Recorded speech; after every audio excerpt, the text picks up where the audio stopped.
ओम श्री परमात्मने नमः। सभी रसिक जनों को नमस्कार। हमने गरुड़ पुराण के प्रतिपाद्य विषयों का निरूपण नामक तृतीय अध्याय चर्चा में लिया।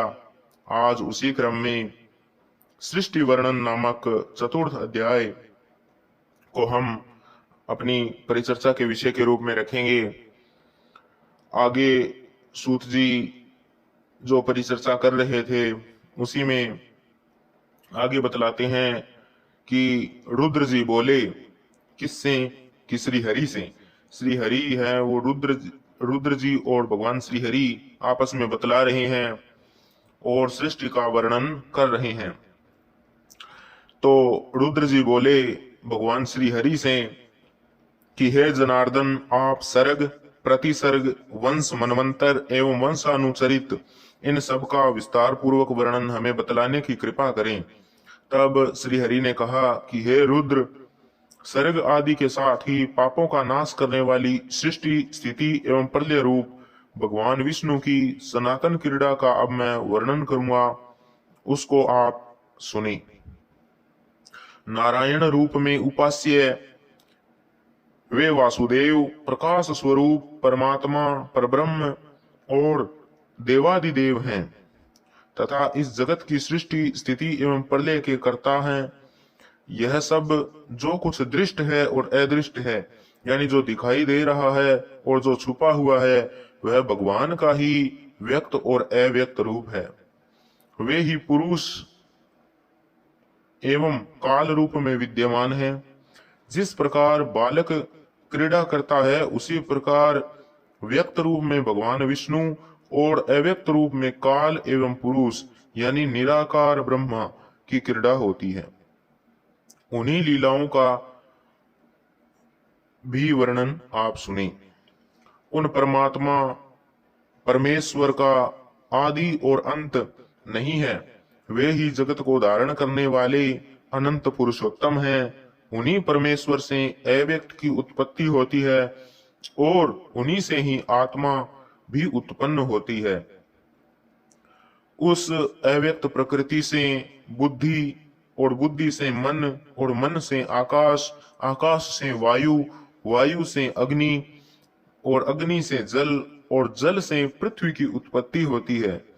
हे रुद्र, जिसके पश्चात और इसके बाद हिरण्य में अंड उत्पन्न होता है, उस अंड में वे प्रभु स्वयं प्रविष्ट होकर जगत की सृष्टि के लिए सर्वप्रथम शरीर धारण करते हैं।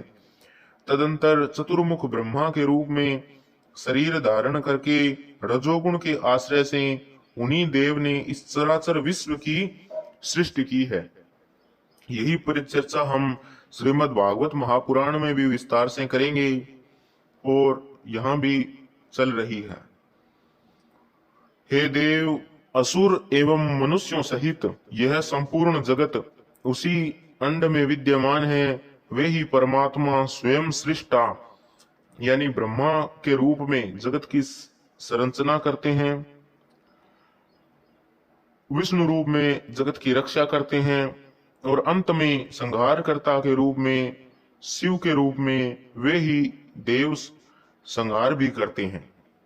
इसी प्रकार एकमात्र वे ही परमेश्वर ब्रह्मा के रूप में सृष्टि, विष्णु के रूप में पालन और कल्पांत के समय रुद्र के रूप में संपूर्ण जगत को विनिष्ट भी करते हैं। सृष्टि के समय वे ही वराह का रूप धारण करके दांतों से जलमग्न पृथ्वी का उद्धार करते हैं। हे शंकर, संक्षेप में ही मैं देवादि की सृष्टि का वर्णन कर रहा हूं, उसको आप सुने। इस प्रकार श्री हरि बतला रहे हैं। सबसे पहले उन परमेश्वर से महतत्व की सृष्टि होती है। वह महतत्व उन्हीं ब्रह्मा का विकार है। पंच तन्मात्राओं यानी कि रूप, रस, गंध, स्पर्श और शब्द यानी कि इन पंच तन्मात्राओं की उत्पत्ति से युक्त द्वितीय सर्ग है। उसे भूत सर्ग भी कहा जाता है। इन पंच तन्मात्राओं से पृथ्वी, जल, तेज, वायु तथा आकाश रूप में महाभूतों की उत्पत्ति होती है। तीसरा वैकारिक सर्ग है, इस जिसमें कर्मेंद्रिय एवं ज्ञानेंद्रियों की सृष्टि आती है, इसलिए इसे ऐन्द्रिक भी कहा जाता है। इसकी उत्पत्ति बुद्धि पूर्वक होती है। यह प्राकृत सर्ग है। चौथा सर्ग है मुख्य सर्ग। पर्वत और वृक्ष आदि स्थावरों को अर्थात कंक्रीट स्ट्रक्चर्स जो भी है उनका मुख्य माना गया है। पांचवा सर्ग है तिर्यक सर्ग, जिसमें तिर्यक श्रोता अर्थात पशु पक्षी आदि आते हैं। इसके पश्चात ऊर्ध्व स्रोतों की सृष्टि होती है। इस छठे सर्ग को देव सर्ग भी कहा गया है। इसके बाद सातवां सर्ग अर्वाक स्रोतों का होता है, यही मानुष सर्ग है। अर्थात मनुष्य जिस सर्ग का भाग है वह अर्वाक स्रोतों का सर्ग होता है। आठवां अनुग्रह नामक सर्ग है, वह सात्विक और तामसिक गुणों से संयुक्त होता है। इन 8 सर्गों में 5 वैकृत सर्ग और 3 प्राकृत सर्ग होते हैं। कौमार नामक सर्ग 9वां सर्ग है। इसमें प्राकृत और वैकृत दोनों सृष्टियां विद्यमान रहती है। हे रुद्र, देवों से लेकर स्थावर पर्यंत 4 प्रकार की सृष्टि कही गई है। सृष्टि करते समय ब्रह्मा से मानस पुत्र उत्पन्न हुए, उसके बाद देव, फिर असुर, पितृ और मनुष्य इसके बाद उत्पन्न हुए। इस सर्ग चतुष्टय का प्रादुर्भाव हुआ।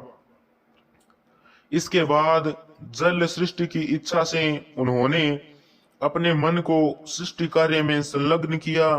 सृष्टि कार्य में प्रवृत्त हो जाने पर प्रजापति ब्रह्मा से तमोगुण का प्रादुर्भाव हुआ। अतः सृष्टि की अभिलाषा रखने वाली ब्रह्मा की जंगा से सर्वप्रथम असुर उत्पन्न हुए। हे शंकर, तदंतर ब्रह्मा ने उस गुण से युक्त शरीर का परित्याग किया, तो यह शरीर से निकली हुई तमोगुण की मात्रा ने स्वयं रात्रि का रूप जो है वो धारण किया। उस रात्रि रूप सृष्टि को देख यक्ष और राक्षस बहुत ही प्रसन्न हुए, क्योंकि इसीलिए उन्हें निशाचर कहा जाता है। हे शिव, उसके बाद सत्व गुण की मात्रा के रूप उत्पन्न होने पर प्रजापति ब्रह्मा के मुख से देवता उत्पन्न हुए। उसके बाद जब उन्होंने सत्व गुण समन्वित अपने उस शरीर का परित्याग किया, तो उससे दिन का प्रादुर्भाव हुआ। इसलिए रात्रि में असुर और दिन में देवता अधिक शक्तिशाली होते हैं। उसके पश्चात ब्रह्मा के उस सात्विक शरीर से पितृगणों की उत्पत्ति हुई। इसके बाद ब्रह्मा के द्वारा उस सात्विक शरीर का परित्याग करने पर संध्या की उत्पत्ति हुई, जो दिन और रात्रि के मध्य अवस्थित रहती है। तदंतर ब्रह्मा के रजोमय शरीर से मनुष्य का प्रादुर्भाव हुआ, यानी मनुष्य उत्पन्न हुआ।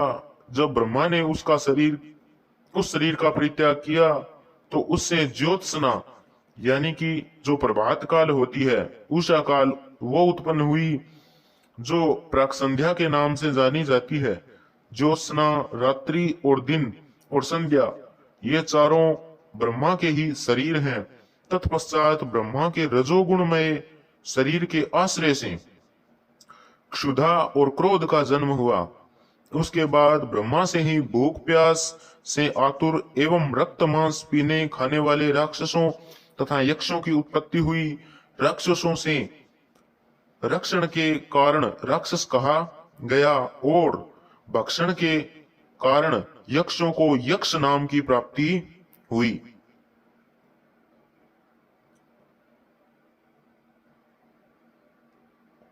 उसके बाद ब्रह्मा के केशों से सर्प उत्पन्न हुए।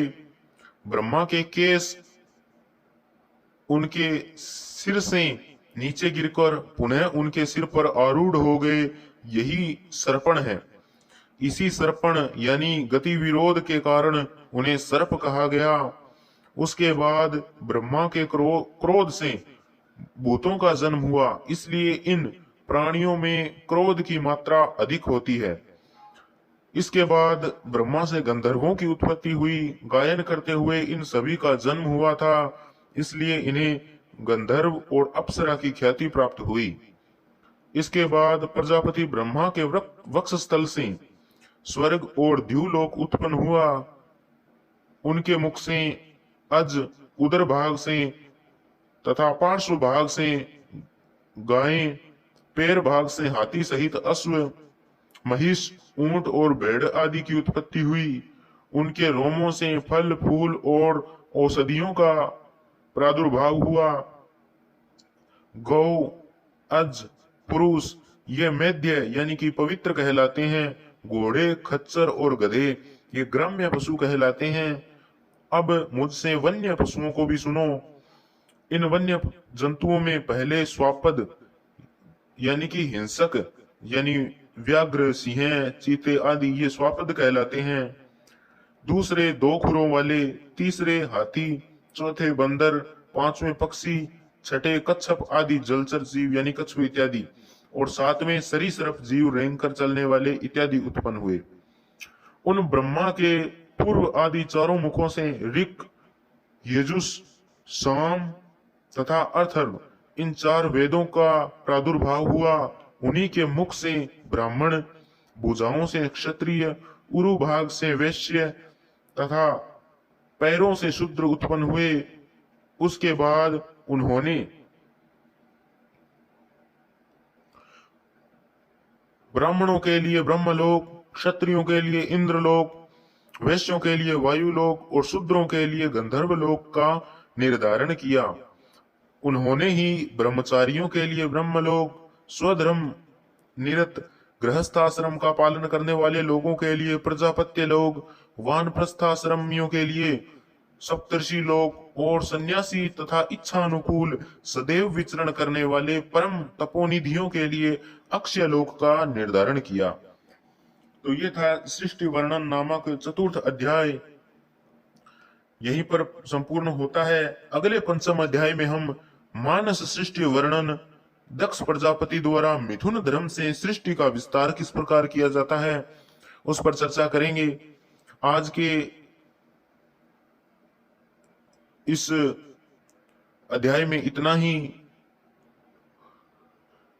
इसी आशा के साथ कि आपने इसे बड़े मनोयोग से सुना और इसे आत्मसात करने का भरसक प्रयास भी आप करेंगे और अपना प्रेम हमारे साथ भी व्यक्त करेंगे और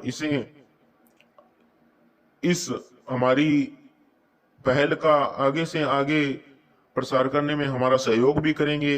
मैं लेता हूं आपसे विदा। हरि ओम तत्सत।